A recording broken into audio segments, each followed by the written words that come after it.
In the decaying heart of a cursed city, there loomed a mansion that no one dared approach.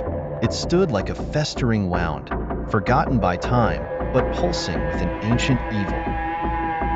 This was the Thornbridge Manor, a place so steeped in black magic and bloodshed that even the bravest souls whispered its name in fear. Generations ago, the Thornbridge family made a pact with a demon, an unholy bargain that granted them immense power at the cost of their humanity.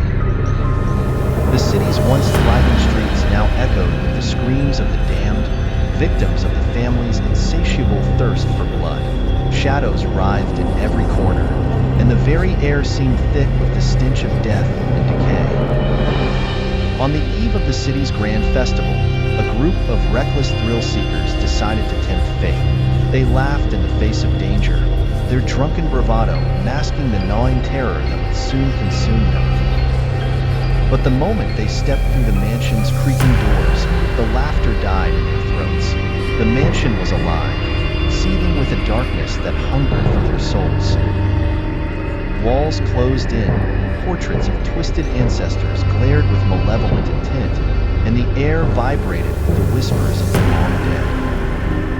As the first blood-curdling scream pierced the night, they realized too late that they had entered a living nightmare from which there was no escape.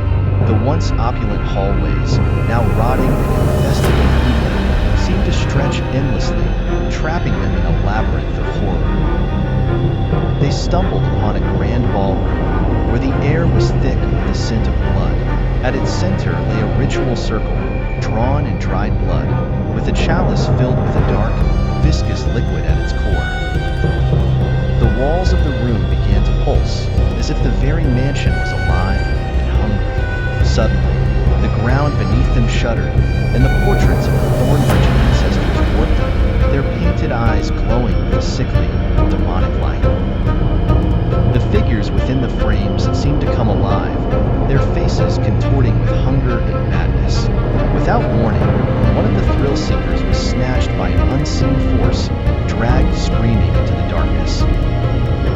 His cries of agony echoed through the mansion, only to be silenced by a sickening crunch, followed by the grotesque sound of something feeding.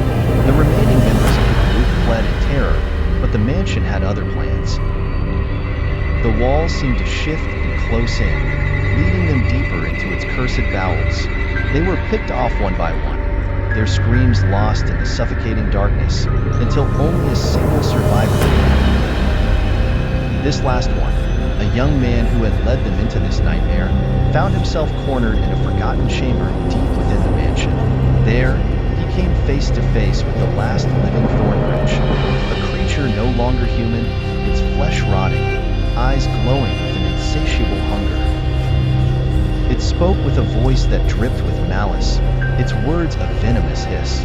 "You've come to feed us," it rasped, its mouth stretching into an unnatural grin, revealing rows of jagged, blood-stained teeth. "And now, you will join us."